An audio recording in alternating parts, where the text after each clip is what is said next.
रायगड लोकसभा मतदारसंघातील राष्ट्रीय महामार्गांशी संबंधित प्रलंबित प्रश्नांना मार्गी लावण्यासाठी खासदार सुनील तटकरे यांनी गुरुवारी नवी दिल्ली येथे केंद्रीय रस्ते वाहतूक व महामार्ग मंत्री नितीन गडकरी यांची भेट घेतली। यावेळी मुंबई गोवा राष्ट्रीय महामार्गावरील अपूर्ण कामे, सुरू असलेली टोल वसुली तसेच तामिनी घाटातील वाहतुकीच्या समस्यांबाबत सविस्तर चर्चा करत विविध मागण्यांचे निवेदन केंद्रीय मंत्र्यांकडे सादर करण्यात आले। भेटीदरम्यान खासदार तटकरे यांनी मुंबई गोवा राष्ट्रीय महामार्ग क्रमांक 66 वरील पळसपे इंदापूर मार्गाचे काम अद्याप पूर्ण झालेले नसतानाही खारपाडा आणि सुकेखिंड येथे टोल वसुली सुरू करण्यात आल्याबद्दल तीव्र नाराजी व्यक्त केली।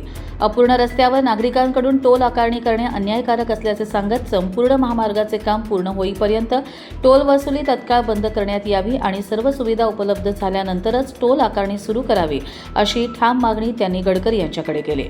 यासोबतच राष्ट्रीय महामार्ग 753F वरील तामिनी घाटातील पावसाळ्यात वारंवार उद्भवणाऱ्या भूस्खलन, दरडी कोसळणे आणि वाहतूक ठप्प होण्याच्या समस्येकडेही त्यांनी लक्ष वेधले।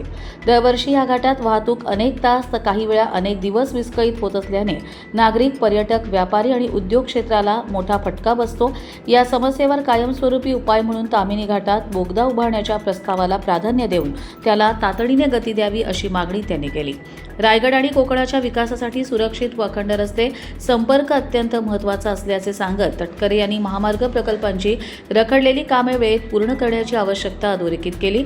विशेषतः पळसपे इंदापूर मार्गाचे काम पूर्ण झाल्यानंतरच टोल वसुली सुरू करणे हे नागरिकांच्या हिताचे ठरेल, असे त्यांनी स्पष्ट केले। कर्जत लाईव्हसाठी अमोल कुमार जैन, रायगड।